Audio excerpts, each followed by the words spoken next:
오늘 방망이 타임입니다. 방망이.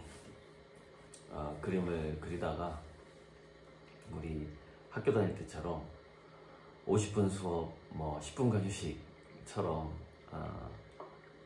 물론 그림을 그리다 보면 3시간 그림, 30분 휴식 그런 패턴이 더 많은 것 같은데,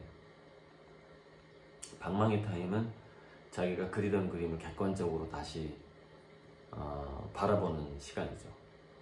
그래서 어떤 화가의 명언이 있는데, 모든 화가는 의자에 앉는 순간 비평가가 된다 라는 명언이 있어요.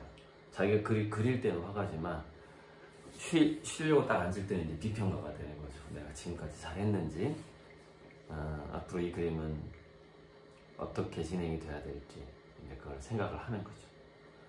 그래서 아까 하고 싶었던 얘기 중에 못했던 게, 아직까지 왜 고 작가는 작업실이 여기저기 많이 만들까? 왜 한 군데 통합을 하지 않을까? 라는 것에 대해서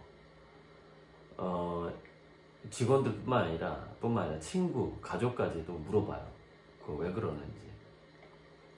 그러니까 그거는 좀 정원을 가꾸는 거랑 좀 비슷한데, 어디 가면은 이렇게 라일락이 있는 꽃밭이 있고, 또 어디 가면 수국이 있고, 그런 어떤 꽃동산 같은 거예요. 그러니까 저한테 작업실도 꽃동산 같은 건데, A 작업실에 가면 이상하게 A 그림이 잘 되더라, 이런 게 있는 거죠. 그래서 비 오는 날은 C 작업실이 빗소리가 가장 좋다. 그게 미소 작업실인데, 이번 주에 비가 오는데, 주중에는 제가 요일을 좀 정했거든요. 정해서 그 요일에 그 작업실에 가는 건데,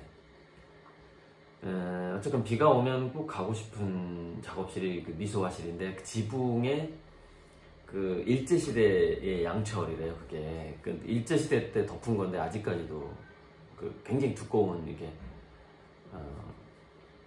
아무튼 녹이 안 슬고 구멍이 안 났는데, 그 양철에 떨어지는 빗소리하고, 제가 또 투명하게 물이 흐르는 수로를 만들었어요. 실내 수로. 그래서 거기에 물이 흐르는 게 보이게 되죠.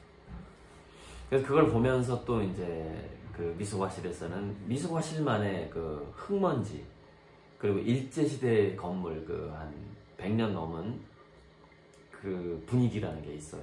그래서 그 분위기에서는, 그 자양분에서는 새로운 꽃이 피는 것이죠. 그리고 기린화실은 또 전주 시내가 쫙 보이면서 펜트하우스, 그럼 거기 기린화실만의 또 분위기가 있는 것이고, 춘포는 이제 거긴 아예 기본 캔버스가 200호 평균 사이즈가 200호, 300호니까 일단 거기는 붓이 아니라 빗자루가 필요해. 빗자루로 그림을 그려야 돼요. 붓으로 안 돼요.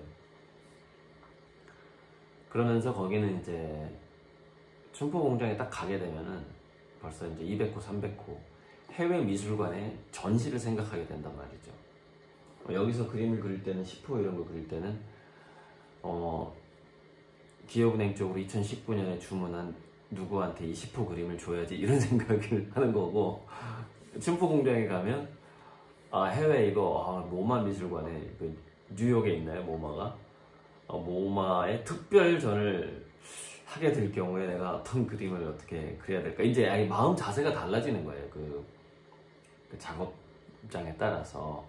그래서 전주의 기린화실이나 이쪽 갤러리나 그다음에 여기 원룸화실 같은 경우에는 기존에 주문받은 것을 빨리 그려서 배달을 해줘야지 라는 생각이 더 많이 들게 되는 거고, 춘포 같은 경우에는 이제 한국에 지금 세계 메이저급 갤러리들이 한국으로 들어오고 있단 말이죠. 제가 계속 그러잖아요. 한국 미술시장은 100배가 성장할 것이다. 거의 매년 100조가 거래되는 시대가 올 거라 이 말이에요. 2023년만 가도, 2022년까지 코로나의 여파가 있다고 치고 2023년 가을만 가도 한국 시장은 거의 5배 정도는 성장해 있을 것 같다라는 게 제 게 예측입니다. 지금 이미 2배가 성장을 했어요. 이미 2배가. 그러니까 수치로는 3배가 성장했는데 평균치로 보면 이제 2배 정도가. 그러니까 아트페어에 오는 인원, 팔리는 금액 이런 건 다 3배가 성장했는데 뭐 전년 대비 내지는 우리 평균 대비로 보면은 어쨌든 한 2배는 성장을 했다 현재. 그럼 2023년 되면 한 5배가 되는 거고 2024, 2025 2027년, 2028년부터 기후재난하고 지진 이런 것들이 심각하게 과도기가 온다라고 생각하고 있는데 사실 이 방망이 타임, 이게 제 이름을 지은 게 그림 그리면서 그리다가 이렇게 자석 지압봉으로 이렇게 주요 근육을 좀 이렇게 마사지, 셀프 마사지 하면서 방망이 타임인데 방망이 타임 때 꼭 한 번쯤 힌트를 주고 싶었던 게 뭐냐면 저는 뭐 제 나름대로 믿어요. 무슨 얘기냐면은 대형 쓰나미가 온다는 걸 믿어요. 부산, 경남, 동해안, 저지대는 반드시 예전에도 있었고 해운대 영하급의 쓰나미가 올 수 있다. 정말 회복하기 힘든 피해를 입을 수가 있죠. 그 다음에 또 지진. 저는 제발 판도라만큼은 안 일어났으면 좋겠어요. 우리나라에 해운대, 판도라, 영화, 백두산, 재난 영화가 이제 대표적으로 3개인데 백두산, 해운대, 판도라. 백두산은 한 번쯤 일어날 수밖에 없다 이렇게 봅니다. 근데 판도라는 우리가 원자력 발전소를 미리미리 잘 점검을 한다면 지진이 와도 피해갈 수 있다. 그거는 만약에 판도라가 일어난다면 그거는 인재다. 천재지변이 아니라 사람이 실수한 거다. 저는 이렇게 봅니다. 쓰나미하고 뭐 백두산은 어쩔 수가 없고요. 지진 같은 거는 그건 뭐 우리 인간이 어떻게 할 수, 뭐 폭풍도 못 막잖아요. 폭풍 올라오고 있잖아요. 자, 그래서 저는 익산 김제 쪽에 땅을 좀 많이 살 생각인데 아미고들을 좀 이주시킬 생각이에요. 전라북도로. 아주 좋은 조건으로 월급도 주고 땅도 주고 비닐하우스도 씌워주고 여기서 시설농 좀 하세요 뭐 이러면서. 물론 저한테 투자했기 때문에 거기에 대한 보답이죠. 그리고 또 이주 계획이 이제 무진장, 무주 진안고원이 있거든. 진안고원. 거기가 해발 500m에서 800m 정도에서 고랭지 농사를 지을 수 있는 땅들이 있어요. 아직은 땅값이 전국에서 가장 쌉니다. 무진장이. 그 임야들을 좀 사들이고 주거지 임야를 좀 골고루 사서 그걸 맡아줄 분이 이제 또 있어요. 이제 익산 김제 쪽에 부동산을 알아봐주는 분이 있고 무진장 쪽에 그 임야를 알아봐주는 또 공인중개사분이 또 따로 있어요. 제가 딱 찜했어요. 왜냐면은 그 수수료가 어마어마하게 갈 거기 때문에 제가 혜택을 주고 싶은 사람을 찜해야 되니까 그 거래 부동산 중개 수수료. 제 생각엔 중개 수수료만 한 100억쯤 갈 것 같은데 중개 수수료만 그 정도의 규모의 어떤 고원을 사서 거기서 제가 하고 싶은 게 뭐냐면은 이제 시설농이라 할지라도 제가 전남 장흥에서 피망 농사를 짓는 분의 이야기를 직접 들었는데 지금은 이게 아열대로 기온이 올라가 버려 가지고 지금 농사에서 가장 힘든 거는 추위가 아니라 더위라는 겁니다. 그러니까 추워도 작물이 얼어 죽지만 더워도 녹아서 죽거나 아니면 그냥 뭐랄까 타서 죽어버려요. 너무 날씨가 더우면.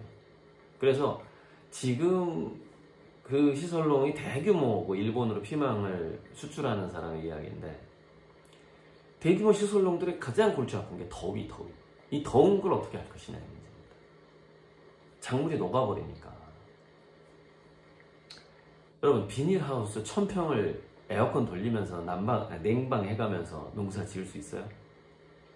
그럼 우리 한전 어떡합니까? 한전, 한국전력, 적자 보는 한국전력은 더 적자를 보고 또 농가에 전기를 공급해야 되나요? 그러니까 이제 태양광도 이용을 해야 되겠지만은 그 냉방에 있어서. 그래서 제가 생각한 게, 자, 지금 이미 사과하고 복숭아가 38선까지 갔어요. 점점점, 근데 대구 사과가 아니에요, 이제는. 고냉지하고 저기 38선까지 올라갔어요. 제가 이 농업 강의도 예전에 한 적이 있거든요. 고래들 TV에서. 쭉 이제 관련된 공부를 했는데, 심각합니다. 식량 자급률에 있어서 수출입의 문제도 심각한데, 기후변화의 문제가 굉장히 심각합니다. 우리가 먹는 걸 못 먹게 돼버려요. 즐겨 먹는 걸. 그래서 사과나 복숭아 같은 경우에 대관령이라던가 이제 고랭지로 가야 되는 지금 상황인데, 일단 저는 인프라를 진안고원 쪽으로 고랭지 농사를 좀, 거기도 이제 귀농 귀촌하고자 하는 우리 아미고들을 그쪽에 이제 배치를, 거기 가고 싶은 사람, 해발 500m, 800m 살면요 건강이 좋아요. 최고예요, 최고. 은퇴하고 거기서나 고작가가 마련해준 시설농에서, 그러니까 고랭지로 가도 시설농이 필요한 게, 왜냐면 추위를 막아야 되기 때문에 그렇습니다. 그러니까 더위를 피하는 건 아주 좋아요. 그리고 그게 목적이야. 근데 추위는 또 막아야 되거든. 그러니까 비닐하우스는 있어야 되고, 그것도 바람에 강해야 되고, 만약에 산지라면은. 그래서 바람에 특히 강한 비닐하우스의 구조, 그 다음에 유리온실 이런 것들도 제가 특허권자들의 특허를 연구하고 했습니다. 제가 특허 사무소에서 3년 근무했잖아요. 그래서 그 관련된 특허들을 다 둘러보기도 했고요. 비닐하우스 특허까지 다 둘러봤습니다, 제가. 이 미래 이 설계를 하고 있기 때문에. 그래서 글쎄, 저는 한 10만 명 이상 이주시키고 싶은데, 많으면 한 100만 명 단위.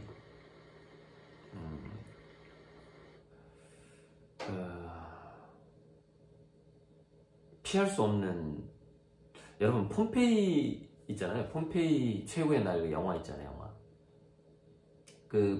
백두산 화산 폭발 주기가 800년에서 1000년이고요. 일본 대지진 주기가 한 100년 정도 되고, 폼페이 화산 주기 아세요? 폼페이 화산? 지금 제 기억이 맞다면 2000년이에요. 2000년. 폼페이 화산 주기가. 있잖아요. 베수비우스 화산이라든가 이렇게. 2000년이기 때문에 2000년 전에 엄청난 사람들이 화산재 뒤덮여서 죽었거든요. 화산재의 온도가 몇백 도인가? 끔찍한 거예요. 화산재가 온 마을을 덮어버리는데 그 화산재의 온도가 몇백 도야. 익어서 죽어버리는 거예요, 사람이. 그냥 진흙구이 통닭 되는 거예요. 진흙구이 오리가 되는 거예요. 화산 폭발을 해버리면. 그걸 화산 쇠설유라고 그러는 건데, 아주 무섭습니다. 속도가 시속 60km? 시속 100km? 못 도망가요. 도망갈 수가 없어. 화산 폭발해버리면 그 밑에 멀리 도망가지도 못해요. 시속 100? 아니 몰라요. 유튜브 보면 나와요.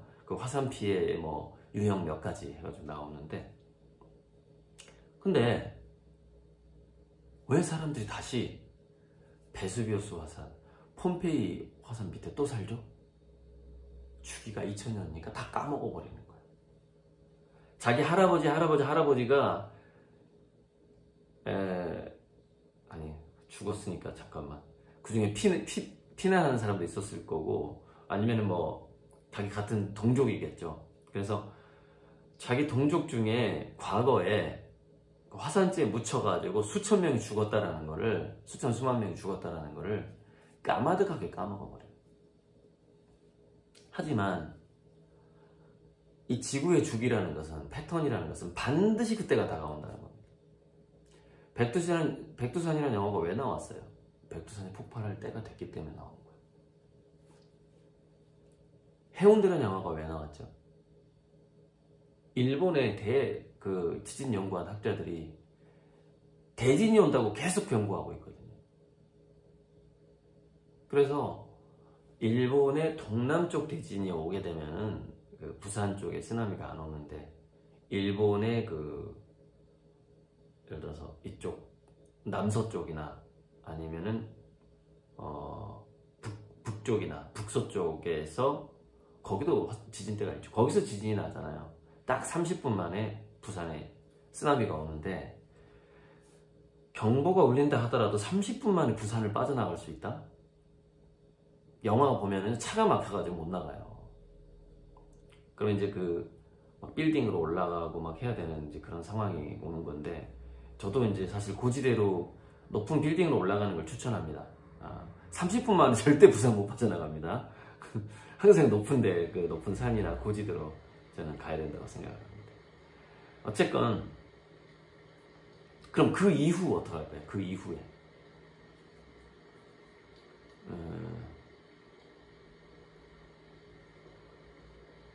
시설 다 망가지고, 일부는 바닷속으로 들어갈 것이고, 그래서 그냥 마음 편하게, 제가 월급도 주고, 집도 주고, 일터도 주고, 일감, 아주 널널하게 일할 수 있는 일감과 시설롱에 로봇까지 다 설치해 드릴 테니까 이사 오라는 겁니다. 네, 그걸 제가 준비할 겁니다. 대상은 아미고만 가능합니다. 물론 이제 고액 투자자일수록 우선순위가 되는 것이고요. 그래서 한번 계속해서 그런 협의들이 있어야 될 것 같습니다. 지금 벌써 제가 춘포에서 무료로 예체능 교육을 한다고 하니까 이사를 문의하는 분들이 좀 있어요. 지금 이사하기 딱 좋아요. 집값이 싸서, 땅값 집값이 싸서. 그리고 특히 유초등학교 자녀가 있다라면 뭐 망설일 필요가 없다, 저는 이렇게 봅니다. 여기까지만 해야 되겠네. 방망이 타임이 20분이 넘어가면 2시간 그렸으니까 20분 정도 방망이 타임은 써니